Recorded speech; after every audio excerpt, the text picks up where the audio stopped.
Hello and welcome to Match Point on DD India, your weekly window to the biggest stories from the world of sports. This weekend, Premier League takes centre stage as leaders Arsenal head to the south coast to face struggling Bournemouth, while survival hopes and the old rivalries collided. Elland Road with Leeds United hosting Manchester United. We also look ahead with Fulham versus Liverpool and a dramatic Sunday showdown at Etihad Stadium, where managerless Chelsea face Manchester City amid mounting uncertainty at the Stamford Bridge. Also, 2026 promises to be a blockbuster year for global sport, from FIFA World Cup and multiple ICC World Cups to the Asian Games, Commonwealth Games and the Winter Olympics, with India hosting Badminton World Championship in New Delhi. And in cricket, Australia name a power-packed provisional squad for the Men's T20 World Cup, while in African football, Gabon suspended their national team following a disappointing AFCON campaign. All that and much more coming up on Match Point, where the stories, the stats and the stakes come together. So let's get started.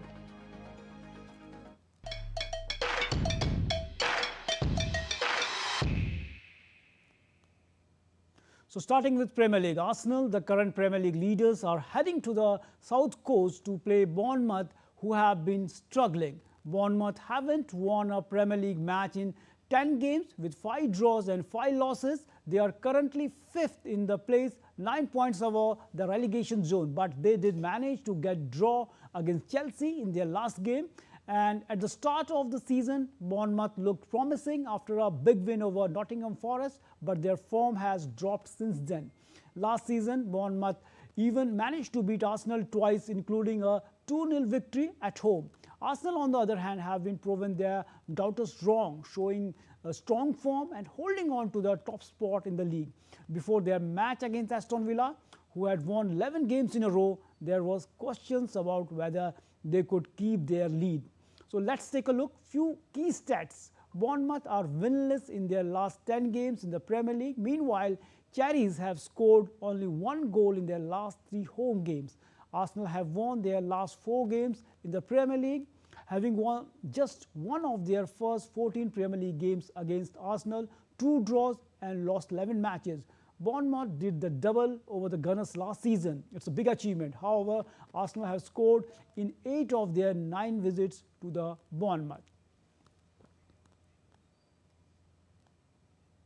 And meanwhile, Leeds United will take on Manchester United in their Premier League match on Sunday, and they will look to boost their hopes of survival with a strong performance in this match. Leeds United, also known as Whites, were unbeaten in their 5 matches in the Premier League. Heading into the match, they will look to take advantage of the Manchester United's vulnerabilities and grind out a positive result at the Elland Road Stadium. Daniel Farkeman have been picked up a win over Chelsea and a draw against Liverpool recently. They will certainly fancy their chances at the home. Meanwhile, Man United are struggling right now. They have picked up just 2 wins from their last 6 matches in all competitions. It will be interesting to see if they can pick up a win away from home. Red Devils are unbeaten in their last 6 matches against Leeds United. However, they have been quite inconsistent, and this will be an evenly matched contest. 20 goals have been scored in the last 6 matches between these 2 teams, and another high-scoring game is on cards. Talking about the next match, Fulham will take on Liverpool in the Premier League at the weekend, and they will look to pick a morale-boosting victory at home. Both the teams pegged 3 wins in a row at the Premier League heading into the match, and this should be an interesting contest. On paper, Liverpool are better team, but they have not been at their best this season. They have shown improvement in the recent weeks, and it will be interesting to see if they can get the job done here. Liverpool are on a 4-match winning run. Liverpool will fancy their chances against Fulham away from home. The Reds are unbeaten in the 5 of the last 6 matches against the West London club. Meanwhile, Liverpool boss Arne Slot said on Saturday that the Arsenal and Man City are the 2 teams who can realistically win the Premier League title this season. Defending champions, Liverpool lost ground on league leaders Arsenal this week, dropping points at home against newly promoted Leeds with a goalless draw. It leaves them 12 points behind Arsenal with half of the season played, and Slot appeared to play down Liverpool's chances, catching either team or Man City when speaking ahead of the team's Sunday's visit to Fulham. Yeah, realistically, I think there are two teams.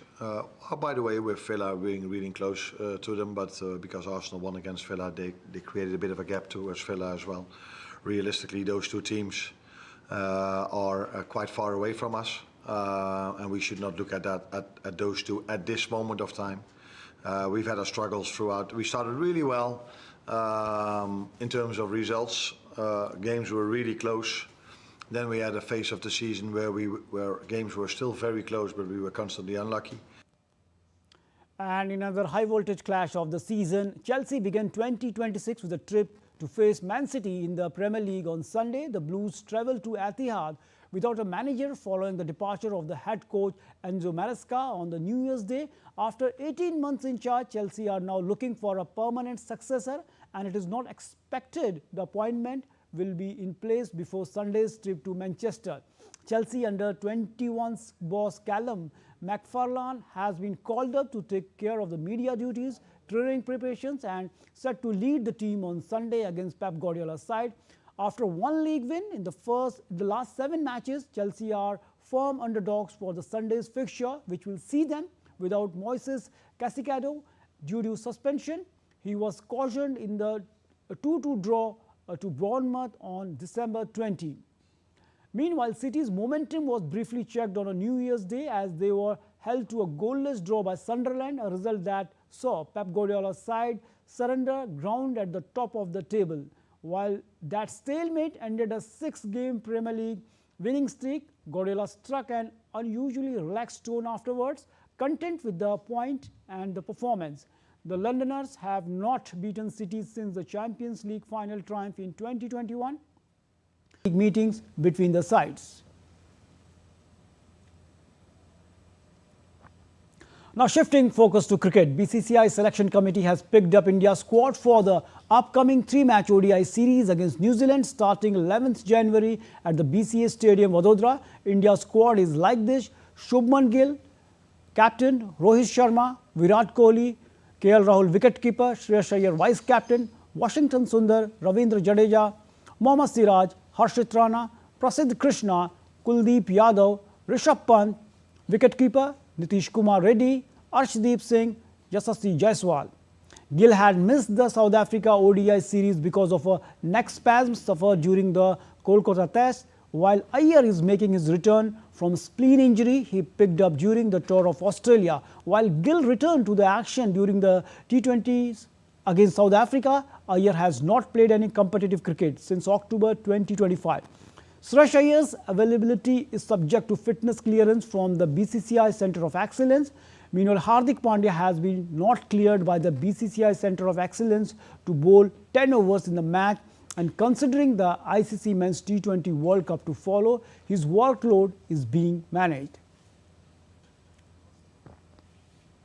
Meanwhile, IPL franchisee Kolkata Knight Riders have officially confirmed that Bangladeshi fast bowler Mustafizur Rahman has been released from their squad ahead of the upcoming Indian Premier League season. The franchisee shared the update through a press release where they added that the decision was taken after instruction from the IPL governing body. The Board of Control for Cricket in India asked KKR to release Mustafizur Rahman from its squad. BCCI will now allow Kolkata Knight Riders a replacement player in the line with IPL regulation, and further details will be communicated in due course.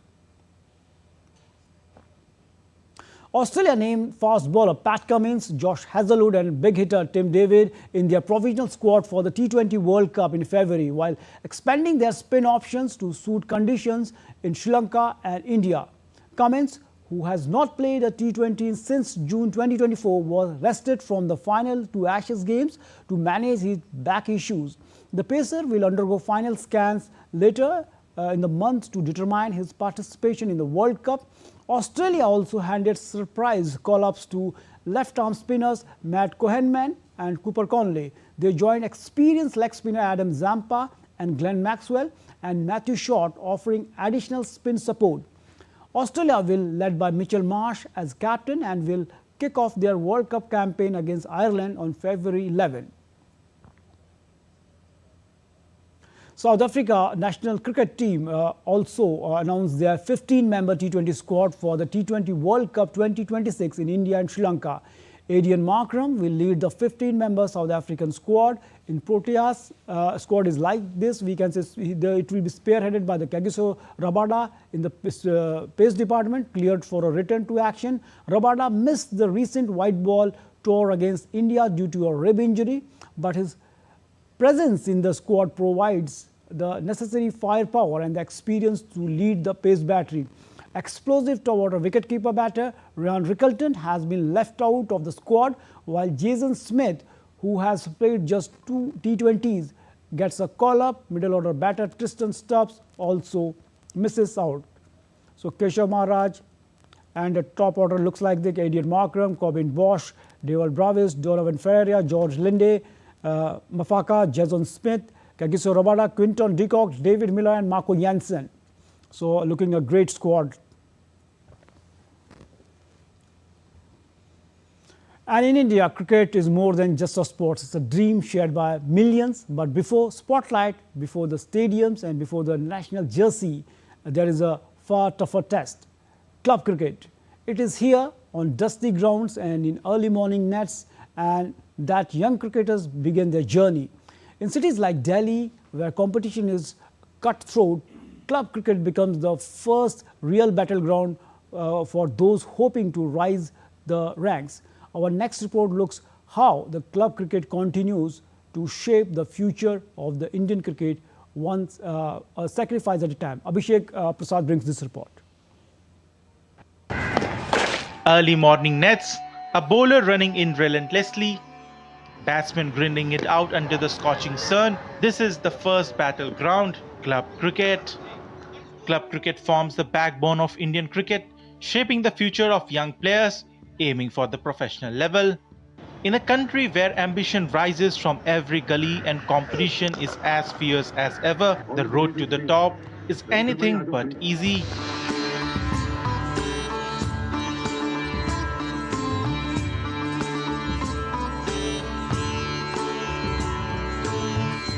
With a population of over 140 crore and millions chasing the same dream, making it to the Indian national team is no cakewalk. But every journey, no matter how big, starts right here.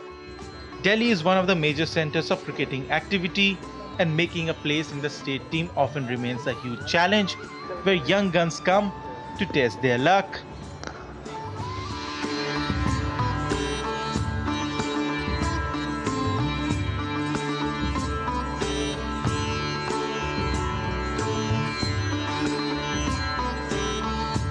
It is it's the bed where all the talent actually comes out from. It's a procedure. You play for a club. With your performance, you will go play the hot weather tournament, play the advanced level tournaments within the city. Then thereafter, you will start getting into the probables of the state team based on what age criteria you fit yourself into. And thereafter, if you're at a certain quality and power of performance, you certainly will play for the state. And then obviously performance will take over and talk for itself. हमारे जो president mister Rohan Jaitley ji, Ashok Sharma ji, secretary हैं, इन्होंने मिलके हमारी help करते हैं। 1500-2000 के बीच में मैच कराते हैं ताकि बच्चे अच्छे से अच्छा खेलें, आगे परफॉर्म करें। अब डीपीएल भी शुरू हो गई है, तो डीपीएल से भी बच्चों को एक प्लेटफॉर्म मिलता है, तो इससे बच्चे इंप्रूव करते हैं। और इन्हीं की एवरेज से ही जो हम इतने सारे मैच करवाते हैं, उसमें स्टेट लेवल के अंडर 19, अंडर 16, 23 रणजी ट्रॉफी के बच्चे सेलेक्ट होते हैं। These tournaments provide emerging cricketers with competitive exposure and an opportunity to showcase their skills across formats. It is here where a cricketer is stream-rolled, hardened and polished for the demands of international cricket. Fast bowler हूँ, तो हमें काफ़ी चीज़ों का ध्यान रखना पड़ता है। सुबह 5 बजे उठना पड़ता है, फिटनेस का, डाइट का, कई तरह की चीज़ें। और जैसे मैं 2019 से खेल रहा हूँ क्रिकेट, तो फास्ट बॉलर सर मेहनत है। जैसे अभी ओपन लीग चल रहा है, यह एक अच्छा प्लेटफॉर्म है हमारे क्लब क्लब हमें देती है एक अच्छा प्लेटफॉर्म जहाँ से हम अच्छा करके आगे जा सकते हैं DPL IPL जैसे प्लेटफॉर्म पे। हर फैमिली का यही सपना रहता है कि हमारा बच्चा इंडिया के लिए खेले, तो हमारा भी यही सपना है कि इंडिया के लिए खेले। सुबह सुबह उठ के मेहनत करनी पड़ती है, फिर उसके बाद एकेडमी, फिर मतलब स्ट्रगल रहता है, बसों में सफ़र करके एकेडमी जाओ फिर आओ, तो सफ़र की बहुत बड़ी फ़ाइट है। और उसमें सर माँ बाप का बहुत बड़ा सपोर्ट रहता है अपने बच्चे के लिए, मतलब हर तरीके में बच्चे की हेल्प करना। And they don't fear the competition which is there in front of them. Sir अगर डर लगता तो खेलता ही क्यों, अगर अंदर से हमारे अंदर जुनून है खेलने का इंडिया, इसलिए हमें फ़र्क नहीं पड़ता कि कितनी पब्लिक है, उसके हिसाब से मतलब कि अगर एम बना लिया है इंडिया खेलना है तो खेलना ही है बस। From crowded nets to pressure-filled matches, club cricket tests skill, temperament and hunger. Only those who survive here moves closer to the next level. This cracking sound of a cricket ball reminds me of my childhood when I first started playing cricket with a deuce ball. Cricket in India does not begin in a packed stadium or a televised league. It begins here at the club cricket. Club cricket is the backbone of India's cricketing ecosystem. It is at this platform that raw talent first gets its real exposure to competitive cricket. From small towns to big cities, this platform gives young cricketers a structured platform to play regular matches, learn discipline and understand the demands of a professional sport. With cameraman SP Dubey, Abhishek Prasad, DD India.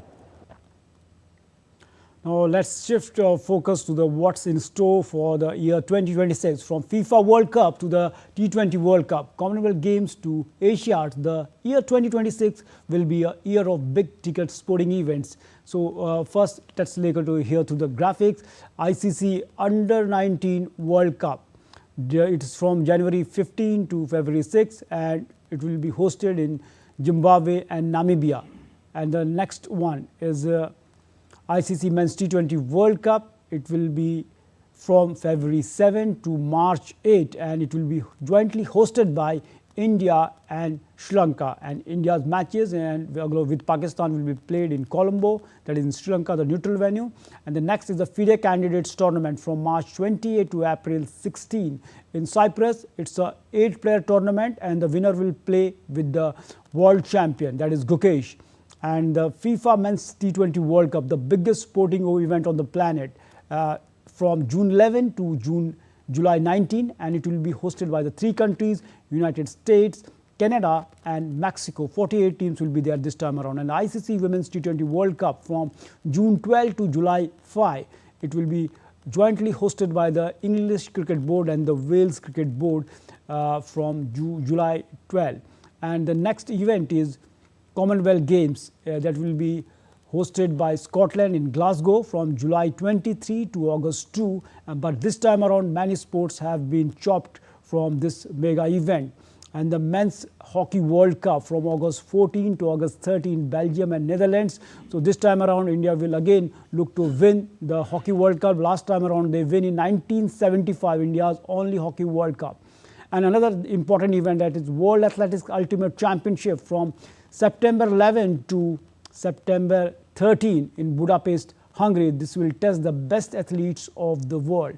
Asian Games, another mega event from September 19 to October 4 in Aichi and Nagoya in Japan. And last time around in Hangzhou Asian Games, India won record number of medals and Indian players will look to repeat that feat of Hangzhou and win more medals and break more records. Now some event that is just catching the imagination of the Indian, not only the Indian sporting fans, but the worldwide. Divya Singh, Prashanti Singh and the Pratima Singh, the 3 sisters who have proudly represented India in the basketball, came together on the sidelines of the Harish Sharma 3-on-3 All India Basketball Championship in Delhi. And interacting with the DD India, the former internationals shared their views on the fast-growing format of the game, the 3-on-3 basketball. Harish Sharma 3-on-3 All India Basketball Championship is taking place in New Delhi, and right now I am joined by 3 sisters all of whom have represented India in the women's basketball. We have Prashanti ji, we have Divya, and we have Pratima. All of them have represented India. So it's a big achievement that you have been coach of the women's team, also the boys team. So tell something about how your career panned out. So firstly, I played for Indian team for a long time. Then I went to USA to do my sports management, and I did coaching in NCA level 1 team. Then I came back and I thought I'll start coaching. So I started coaching under 16 team, under 18 team, and then I've coached senior team also, under 16 men team also. 3-on-3 taking place here. And so do you think such opportunities, such exposure is going to help the youth of the country, especially in the 3-on-3 basketball? Yeah, definitely, because 3-on-3 is the future of basketball worldwide, because it is more explosive, it is short, crisp, and it is पूरी दुनिया adapt कर रही है इसको. It is an Olympic sport now, or such kind of exposure is going to help players a lot, because they're here under 14 and senior team, senior members playing together. So junior players are very, very excited to see senior players at the same court. So it is the future and it is good. We have Pratima ji also. Pratima, if you take a look, it's all a family game for you people. All of you are representing India, and so when all the members of the family are playing the game and representing India at the highest level, so how does it feel? What do you talk when you are not playing the game? So on the table also you are discussing sports or something else? Sometimes. Generally we avoid talking about basketball because, you know, everybody in our family has different opinions. So we might start fighting. So we don't talk basketball at all. Otherwise it's a very good atmosphere, very nice atmosphere, because having siblings who share the same sports is a blessing, because, you know, you are doing something constructive together. So it's very nice feeling. Definitely, with such kind of exposure and such kind of mentorship from the veterans, our basketball definitely flourish and will touch new heights. With camera person Manmohan, Narayan Singh, DD India, Delhi. So as the Men's Hockey India League gears up for its new season starting today, Delhi SG Pipers is pumped up for a new season with a strong focus on youth and leadership. DD India correspondent Mehraj Singh caught up with the captain of the men's Delhi team, Jarmanpreet Singh, before the start of the league, who spoke about leading a young squad, lessons from the last season and team's expectation going into the tournament. A new edition of Hockey India League is just round the corner, with the men's tournament starting from 3rd of January in 2026. And to talk more about this, we have the captain of the Delhi team, Jarmanpreet Singh. So a very warm welcome to you. So new challenges, new season, and a new role of captaincy as well. So first of all, how do you see this new role of captaincy? First of all, thank you so much. I think it's a great opportunity for me to improve my leadership quality in this season. And as the Pipers trust on me, coaches and staff and management, and trust on me and giving me this opportunity.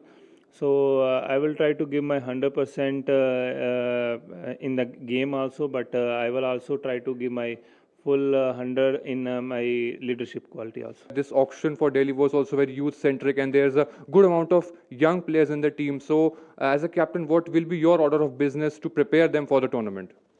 For young players, I think it's a great opportunity to show themselves that they can make in senior men's teams. So this is a very good opportunity for the junior players. So we will try to make everyone comfortable in the team first, because they will play with some senior players and some foreigner players. So that's our biggest challenge, to take our team on another step from the last season, and we expect from all junior players to give their 100% in full season. And we talked about the youth of this team, but we should also talk about the seasoned player, the acquisition of Rupinder Pal Singh. So how do you see his acquisition and his addition to the team?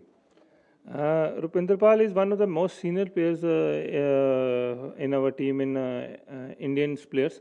So I think their guidance and how to play well in pressure matches. So they will teach us, and they will help us in every match. And so I think Rupinder Pal's presence is very important for team. And maybe some key areas that you identified last year, which you think you can rectify this year to maybe have a top 4 finish and reach the final as well? Yeah, that's our main target this year. We have to, last time we didn't do well. We end up in the last. But this time we will try to make top 4 in this season. New hopes and new challenges. It will be interesting to see how Delhi changes its fortune in the upcoming season of the super exciting Hockey India League. With cameraman Gaurav, this is Mehraj Singh for DD India, Delhi. And that's all we have for you on Match Point this week, where passion truly meets the sporting performance. Keep the sporting spirit alive and join us next week for more action, insights and inspiration from the world of sport. Thanks for watching. Namaskar.